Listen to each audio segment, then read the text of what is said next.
My daughter, Tell you what, man, my Brett daughter does will be really perfectly well fine. on My this son, vehicle appropriation I was stuff. like, He's hey, like you a want to come in and magician. work with me on Friday? He goes, Comes naturally to him. probably not, because he doesn't have class. Okay, good evening, everyone. Oh, yeah, of course. Yeah. It is April 21st, 2025 at 6 PM, and it's time to call the city council meeting to order. Ms. Jones, roll call, please. Mr. Austin, Present. Mr. Shutt, Here. Ms. McGinnis, Here. Ms. Nally, Here. Ms. Price, Here. Mr. Prine, Here. Mr. Taylor, Here. Mayor, you have a quorum. Thank you, ma'am. Mr. Brian Reese, prayer and pledge, please.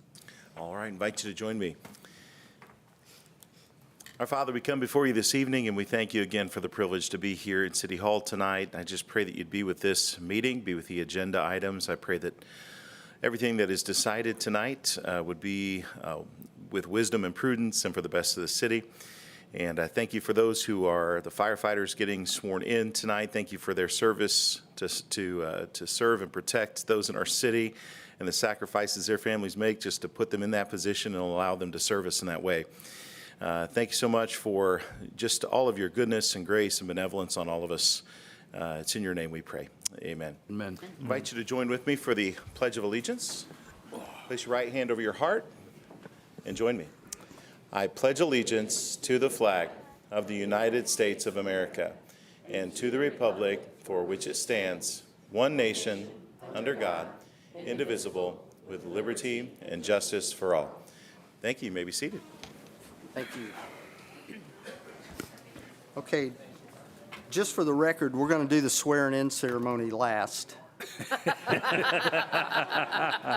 Just kidding. Okay.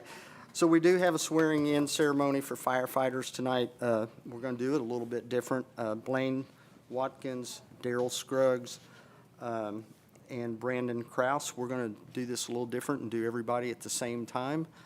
And then we'll have Chief is going to get the families up to take pictures together. So we'll do that now.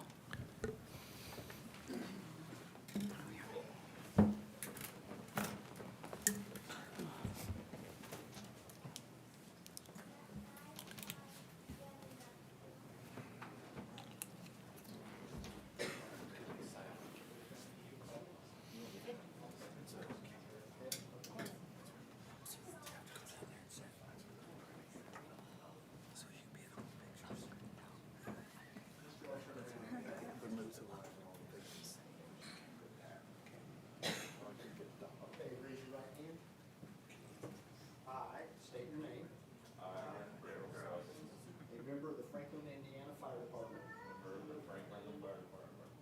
Do solemnly swear that I will support the Constitution of the United States of America. Do solemnly swear that I will support The Constitution of the State of Indiana. the Constitution of the State of Indiana, And that I will faithfully discharge and I will faithfully discharge all of my official duties. all of my duties. Welcome aboard and congratulations.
Oh, yeah, I forgot about that. So, I about forgot this one, but this one's pretty important too. Preston Stark, who's being promoted to lieutenant, who is our captain, and I was asked, or our deputy chief, I was asked a while ago, well, he's already a deputy chief, so why is he getting downgraded to a lieutenant? But people don't understand that lieutenants, you can still have a rank and be a chief or a deputy chief. So I've known Preston for many years and proud that whenever he was a little kid, proud that you're our deputy chief.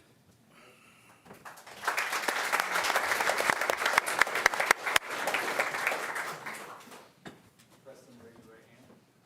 I, Preston Stark. I, Preston Stark. Have been promoted to lieutenant to the City of Franklin Fire Department. I have been promoted to lieutenant to the City of Franklin Fire Department.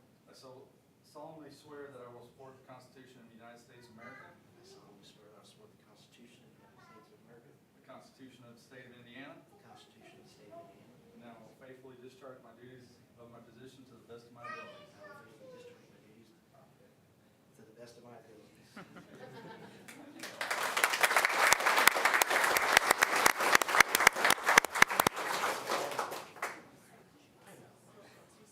Turn sideways.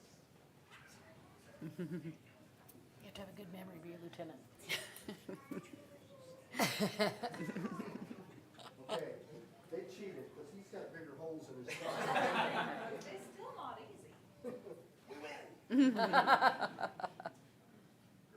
Wait, I want one of these here. Okay.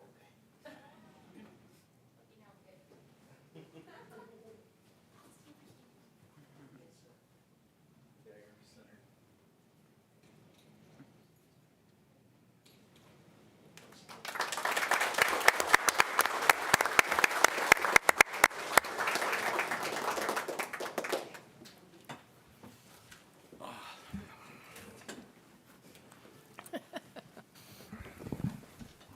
Okay, thank all the firefighters that showed up, show the support here for your fellow firefighters. Thank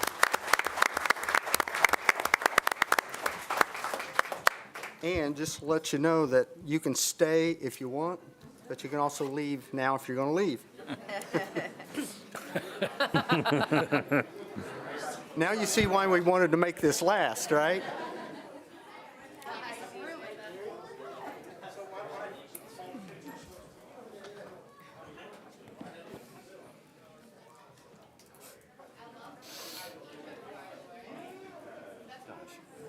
Okay, this looks more normal.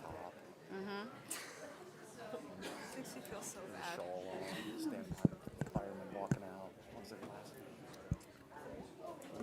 Well, you had a packed house. We did have. That's all that counts. Okay, is there any other announcements or public comments that's not on the agenda? Hearing none, we'll go on to the consent agenda. Move to approve the meeting minutes from April 7th, city council meeting as written. Second. We have a motion and a second. All those in favor? Aye. Okay, we'll go on to old business. Move to read old business by title only. Second. All those in favor? Aye. Any opposed? Okay, we're going to old business. Item number 1, approval of budgetary ordinance 25-04, appropriating $28,074.21 in opioid unrestricted funds to cover expenses related to updating law enforcement policy manuals. It was introduced on April 7th, so we're here tonight for a public hearing and action on the item. Ms. Gray, do you want to? No, it's ready for public hearing if anybody is necessary, but this is the money to pay for Lexipol. This is the unrestricted funds that we have in our general fund, and we've kind of always earmarked them to use them for both the fire and the police updates for the manual, so. Okay, and then at this time, we'll open it up for a public hearing. If there's any questions or comments. Seeing none, we'll close the public hearing. We're now ready to take action. Move to approve? Second. We have a motion and a second. All those in favor? Aye. Okay, item number 2, approval of budgetary ordinance 25-05, amending salary ordinance 24-22 for planning director position, clerk treasurer Jan Jones. This was also introduced April 7th, and I will say that tonight at the Board of Works, we just approved the job descriptions for the position. Right, so if you were here, you heard Joanna talk about the why and the different descriptions. Just because of the restructuring, it was needed to go in and edit this budgetary ordinance again, and it is ready for your approval. So at this time, we'll open it up for a public hearing. Seeing no one coming to the mic, we'll close the public hearing. Ready for action. Move to approve budgetary ordinance 2505. Second. We have a motion and a second. All those in favor? Aye. Next item, approval of budgetary ordinance 25-06, drug-free Johnson County funds in the amount of $2,872.56. It was also introduced April 7th. Chief Kirby Cochran. Thank you, Mayor. Thank you, council. This, we're just here to ask the funds to be appropriated in an amount of $2,872.56. We'll utilize that money to purchase some narcotic surveillance equipment. And that particular fund, it can only be used for a few things anyway, so we apply for it several times a year. Chief, and I know this, we're in the middle of of a bill here we're trying to pass. Can you kind of go over what you said at the Board of Works today about the drug roundup that we just had? If you don't mind, can you remember that off the top of your head, or? Yeah, I got the numbers. Well, I just think it's very important that we know.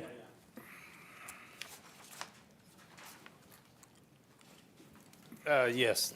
You want to make that motion first on the money, or does it make a difference? I can tie it in. No, we Need have to have a public hearing on that. We haven't opened it up, public hearing yet. Could you go ahead and do the numbers, and then I'll open it up for the public hearing? Okay. So part of the reason why we spend some of this money and we apply for these grants, and specifically this one is drug-free grant, it allows us to purchase specific things related to narcotic surveillance that we might not otherwise be able to purchase. Several times a year, we do different drug raids and different warrant services throughout the city with our counterparts, the sheriff's office and all the other police agencies. We work very well together. However, I will say in this last drug roundup, some of the media that was released is not 100% accurate.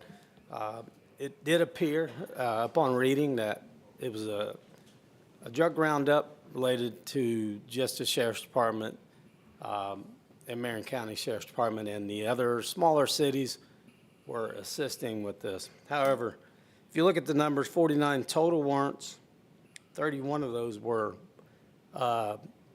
Franklin Narcotics Detective warrants. 15 of them Johnson County and 3 Greenwood. So I say that not to undermine the partnership that we have, because we preach community partnership all the time. We have a great working relationship. The sheriff and I talk almost daily, actually, about different things. But I just want to make clear that our guys do a lot of good work, and I don't think they were given the due diligence that they needed during this particular roundup with the news media. So having said that, we'll go back to asking for And the reason I brought that up, I thought that was good for everybody to know that up here on what goes on, and that these kind of dollars right here, that, which is not very much, but it is $2,800 that you can use to help with that. Right. 28,000. Yeah, and if you look back at this, actually, at this warrant, of those arrests made, a large percentage of them were Franklin narcotics officers' warrants. Those guys worked long and hard hours, and we also had a vehicle seizure out of that, which allows us to put that vehicle back out on the street and utilize it so that we're not coming to you asking you to buy UC vehicles. This vehicle's paid for, and it'll be one that we'll be coming back and asking to confiscate and work with Brett on that, so. Okay, so with that all be said, I'm sorry I got you. No, you're kinda off fine. your game plan. I appreciate But I thought it. that was good information to have out in the public. So we will open this up for a public hearing if there's somebody here that wants to ask a question or comment. Hearing none, we'll close the public hearing, and now we'll be back on track for take action. Make a motion to approve budgetary ordinance 2506. Second. Okay, we have a motion and a second. All those in favor? Aye. Okay, thank you, Chief. Thank you. Move to read new business by title only. Second. Okay, we have a motion to read new business title only. All those in favor? Aye. Okay, first item, introduction of ordinance 25-04, imposing a wheel tax and motor vehicle license excise tax and creating the City of Franklin Wheel Tax Fund and the City of Franklin Motor Vehicle License Excise Surtax Fund. City Attorney Lynn Gray. That's a lot, isn't it? It is. This is for introduction tonight, and I will tell you, it may change before you actually have a hearing on it at the next meeting. If I might give you some background on why it is being introduced tonight. Early on in the legislative session, there were pretty direct mandates given to municipal, local entities that if you were going to be able to apply for and receive community crossing dollars, and in a minute here the mayor will tell you how much we have received, you had to have in place a wheel tax by June of 2025. That doesn't give us a lot of time to pass an ordinance. The interesting thing about, and that was statewide, the idea was that before you got community crossings money to fund roads, the legislature thought it was appropriate that local entities sought other revenue sources in addition to your community crossing grant. I won't comment on the back and forth that has occurred, but in Johnson County, we already had a county wheel tax and surtax that was in effect. And the way that it works is that the county's wheel tax collects all of the money, and the monies for citizens within the municipalities are then simply passed through to the municipality. So that's how it works in our county. The legislation didn't make an exception for us saying we already get it by virtue of the county wheel tax, and various requests to the legislature say we want each municipality to adopt their own wheel tax. So given that it needs to be in place by June of 2025, I then began reaching out to the county attorney, and mayor has also talked to all the county commissioners to make it very clear that our goal here is to simply have the municipality's wheel tax mirror what is already in place with the county, but there not be two taxes, that there be only one tax. It doesn't impact the county because they don't keep the money now anyway, so they are completely on board with that.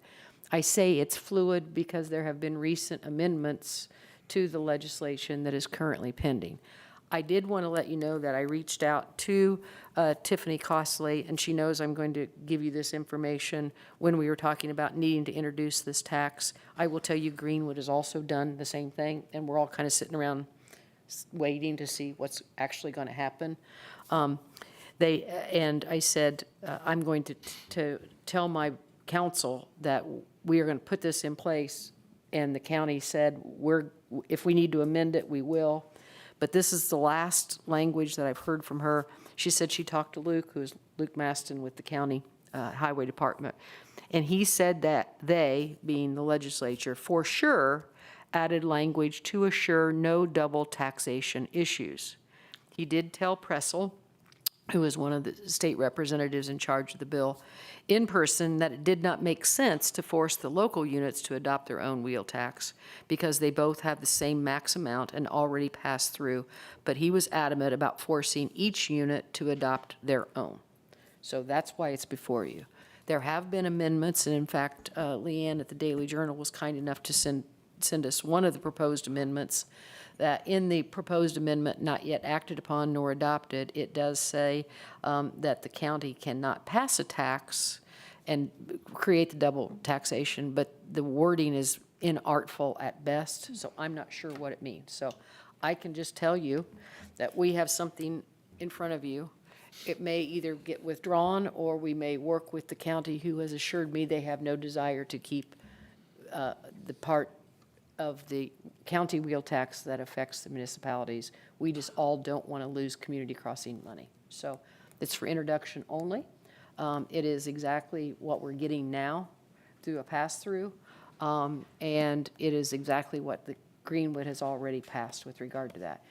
If we don't have one, or at least we don't introduce one and move down the road, the concern is we won't qualify, and that's the other thing, you've got different legislation, and you don't want to fall in a legal loophole, quite frankly. If we don't qualify, the impact would be substantial, and I think the mayor can tell us how much money we've received in community crossings during that period of time, and so why we thought we have to at least introduce it at this point in time. But it is not the intent to increase the tax for municipal citizens at all. It's simply to get it directly here rather than a pass-through from the county. And we want no more further wheel tax impact. So with that, Mayor? Okay, so Jeff Peters, he gives us projections of what we're going to receive, and I will tell you from the excise tax, the wheel tax, in '21, we got $625,000, '22, $583,000, '23, $546,000, '24, $570,000, and then here in '25, we're getting $580,000. Next year, I don't know why, but it's projected $615,000, so it goes up a little bit. But those projections are what they are, as projections. I mean, they could be higher or lower than that, but the whole point of it is we're already receiving the same tax, and it's just going to be the same amount that we're going to receive just in our name. And then since 2017, we, through community crossings, have gotten $7,533,962.90. And then I know that when Mayor McGinnis was mayor, that's when the community crossing started. And I can't remember for sure, Kenny, maybe you was on the council at that time. I know that we received it at least twice. It may have been 3 times when Joe was the mayor. I can't remember. So if you add Joe's numbers and our numbers, we're looking at least $9,500,000 is what we've received to fix our roads. And it's a 50-50 match. So we've spent right at $18 million to $19 million in the last 10, 11 years paving our roads. And I think that's remarkable. So just simply not to have this put in our name would be that would be kind of a shame on us if we didn't do what we have to do, and it's not adding a tax, so. And so I guess I would say to you, we're introducing it now. I will keep you apprised at our next meeting as to what their possibility they could remove the requirement for an individually adopted out of the community crossings. I don't think that is probably where it's headed, but just in case. Or they could be more clear in the amendments on the wheel tax, or we will work with the county to amend our ordinances so that there is no duplication of the tax. So, and they are completely on board with it as well. And I think this was targeting to some communities that simply didn't have a wheel tax at all. We have, but stay tuned because it changes on a daily basis. But June 1st is a hard stop deadline. If we didn't have it, we'd look at losing about $9 million, and we can't do that. 900 million. 900, oh. Over the period of time. Oh, yeah, so. Okay, so it's introduced. Any other questions? Okay, we'll go on to introduction budgetary ordinance 2025-07, additional appropriation $750,000 for the purchase of supplies and equipment for the Franklin Active Adult Center from the incoming Ready 2 grant, Parks Department, Chip Orner. And just while we're introducing this, Chip, real quick, I did put the grant, I guess the official award, and then we haven't gotten it yet, and then we're just doing some emails back and forth. I just wanted to give the council assurances that we're being told that we're going to get the $750,000, and we should get this by the end of the year. And I think what I heard today is maybe the governor is waiting to get the budget passed, because frankly, I think that the IEDC is probably hurting for funds with the LEAP district. So go ahead, Chip. Thank you, sir. So as we know, this is the READY grant money that was awarded to the Active Adult Center. It's $750,000. What we're going to use this money for is what you probably should be asking me that question. Can I stop you for a minute? Please go ahead. Because I just want to be careful, and we're saying we're using the grant money for furniture, because really, we're not. If we already got the grant money would be paid to build the building, and then the money that the council appropriated would be used for buying the rest of our equipment. Exactly what he just said. That's very accurate. So what we're trying to do is purchase the equipment that's going to go into the new active adult center. But he's exactly right. If we would have got the money we were supposed to, then this would have been actually when we're building the building, and then the other money would have been for the equipment at the end. Well, now we're at the end. The building is expected to be done, I'm going to guess, in the next 45 days or so. And we have a list of equipment. It goes everything from trash cans to lobby furniture to AEDs to first aid kits to floor mats to custodial supplies, everything you can think of that would go into a brand-new building. Tables, chairs, appliances. It also will replace the playground that was taken out of the old park, so we'll have a new playground in for the neighborhood. We've also worked with the neighborhood to figure out what playground they wanted, so the park board has done a very good job of that, and that's what we're here tonight for, ask for the money. So. And it's, again, for introduction, is there any questions or? Steve, you said that potentially we would know by the end of the year. Well, I'm hoping that the transaction is by the end of the year and we're all cleared out with the active adult center, I guess is what I meant by that. Okay. So we're still being told it's going to happen, and that's why I sent the email to the person and they gave me a number, and I have talked to the person at the IEDC, and that's in there, the phone number that was given to me, and it's just on hold. And Dana, can you, I'll get Dana involved, because Dana goes with me. We're just faster than the state is. There's That's a the little problem. bit more to this of why the money's delayed. Dana, do you want to give that report? Because she was just at the last meeting. Yes, last Wednesday, we had a regional sort of meeting, the Central Indiana Redevelopment Authority, which is the pass-through for this grant. So the grant funds were technically awarded to CERTA.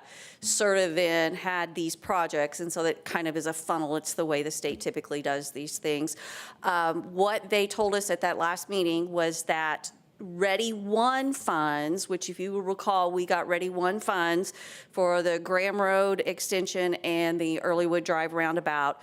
Those funds had to be 65% expended region-wide before the state will allow them to allocate the 700, or well, allocate all of the Ready Two funding. So what we're waiting on, according to what was told to us Wednesday, is that currently region-wide, all of the donut counties, as well as Marion County, 58% of those projects from Ready One have been completed. The state wants to see 65% completed, and then they're going to release the funds for Ready Two. So they anticipate that to happen around July. So that's why the mayor is saying by the end of the year, hopefully all of this will be taken care of, because the state does not cut checks quickly, as we all know. So that's kind of where it's currently standing. They also feel that because we've had a change in administration, you always have some changes in some of the legislative policy and the things that they do. And so Governor Braun, I think, is putting a little bit of his own stamp on this, which I think we all kind of knew that would most likely happen. They did still say that, yes, we are still in line to have everything done. We have our Ready One funds. Our funds are expended for our infrastructure projects. Our art projects are all under contract, so they consider those ready to go. So we are not, as a city, we're not holding it up. It's some of the smaller communities, primarily on the north side, and actually Fishers is one of them that's holding things up. But Mayor Fadness did assure me that his project is almost ready to start. So that's kind of where it's at right now. So we're looking at a July date. Hopefully they feel like everything should be far enough along that they'll release the funds. Thank you for clarification. You're welcome. Okay, so that one's been introduced. We'll go on to the next item, ERA and tax abatement request and public hearing for Aerotomic Community Development Specialist Dana Monson. Yes, good evening again. The City of Franklin's Economic Development Commission reviewed and acted on a request for an economic revitalization area designation and a real and personal property tax abatement from Airtomic at their meeting held on March 11th of 2025. The request was for a 10-year tax abatement on $2 million in real property and a 10-year abatement on $1 million in personal property investment for a 20,000 square foot expansion of their property on Linville Way, or on Linville Drive, I'm sorry. And then also the hiring of an additional 27 people at an average wage of $30 to $35 an hour. After reviewing that request, the EDC voted to forward a favorable recommendation for the economic revitalization area, a 7-year real property abatement, and a 5-year personal property abatement. So tonight, we actually have two requests before you. The first is the confirmatory of your March 17th resolution of 2025-04, which declared the area an economic revitalization area. As you know, the state requires us to do that, to declare that area a revitalization area before we're allowed to do any kind of abatements on that. This was kind of unusual, as I explained before. Just a quick reminder, there was originally an ERA on this property. That ERA had an expiration date. We're past it now, thus we have to do the new one. The new one will not have an expiration date.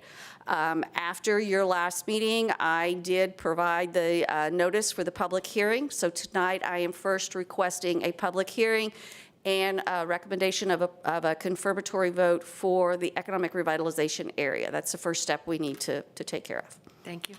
And it's a bit confusing because our Yes. resolution was 2025-04, but our confirmatory resolution of 2025-04 is 2025-05. Yes, ma'am. I'm glad you caught that, because Yeah, I so did not. One you're confirming with is 2025-25. That's what we're having the public hearing on? Yes, you are. Yes. Okay, so at this time, we will open up for public hearing. Any questions, and anybody's confused as much as I am? We do it that way so that it makes it sound like we're smart. All right, hearing nobody going to the podium for questions or comment? Yeah, move to approve Resolution 2025-05, the ERA confirmation. Second. Okay, we have a motion and a second. All those in favor? Aye. Okay, thank you. Dana, you're up. Thank you. Yes, so now we're ready to talk about the abatement, and we're also here to talk about the project. Sargent Aerospace was the company that you first heard this name from. They're now Airtomic. They started out on Industrial Drive a number of years ago. They had 2 smaller projects there. They moved to Linville and built this new facility. Mike Callaway is here tonight from Airtomic. I'm going to have Mike come up and just give you just a quick overview, if you don't mind, sir. Good evening. Airtomic, we're primarily an FAA repair station. We were as few as 25 during COVID. Now we're up to 65. We have probably a third of our folks are degreed engineered, mostly mechanical engineers. As an FAA repair station, we're repairing components primarily for larger engines for customers around the world. Lufthansa, MTU, China Airlines, Japan Airlines, in order to support our customers. The processes that we have in-house are welding and cold forming. We've added equipment to do tube bending and looking to add more equipment to do more machining to continue to grow the company. The new extension will allow us to continue to add more people. We're literally out of space for parking. And even though my boss thinks that we can just park anywhere, in Tucson, it's not the case. In Indiana, it'd be nice to have parking spots. So building up the facility to support more work and more employees. So I appreciate the support. Yeah, and if you guys remember, the whole group took a tour of the facility and went over and went through, and it was very impressive to see what they do and figure out, that all these people from around the world are coming in and bringing airplane parts to Franklin, Indiana, to get fixed and put back on their engines and things from all over the world. So It was an interesting, very interesting to see.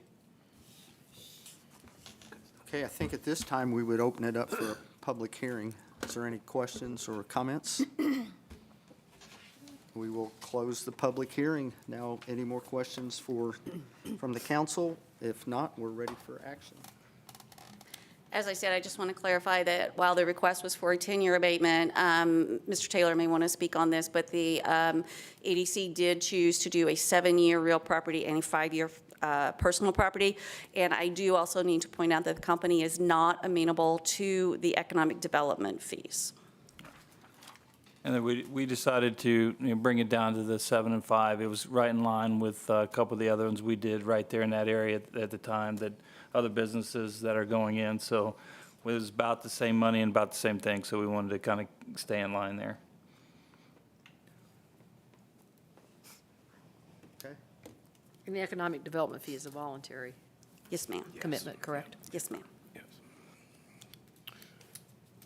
Sean, you want to move forward with the? Yep, move to approve Resolution 2025-06, tax abatement on real property, and Resolution 2025-07, tax abatement on personal property. Second. Okay, we have a motion and a second. All those in favor? Aye. Any opposed? Okay, thank you. Now we need to go with the years. Are you going to go with, does the years need to be done separately, or is that all inclusive on That should what we be just all did? included in Okay, that. fair enough. Yes, sir. Thank you. Okay, next item, yearly tax abatement compliance reports for approval. Community Development Specialist Dana Monson.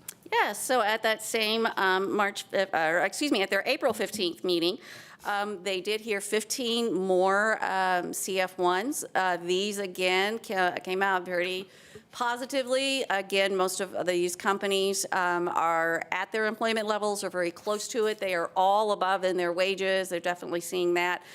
Most of them have exceeded their investments as well, so it was a very, very positive report. We have a couple more left. We're almost at the end, Ms. Gray. We're almost there. But I do need to read these into the record.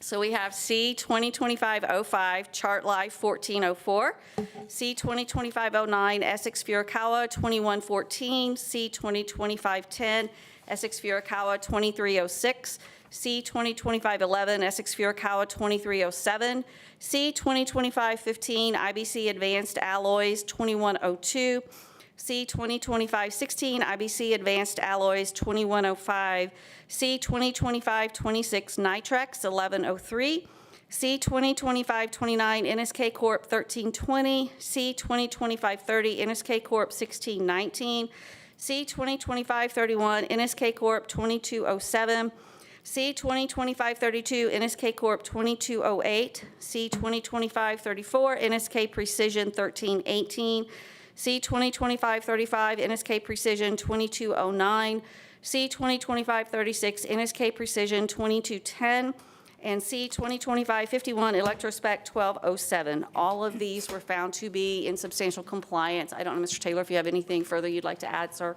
I think you covered it all, and then there was 2 that we're bringing back in that we wanted to have a little chat with, so. Good work, Sean. Thank you. Move to approve? Second.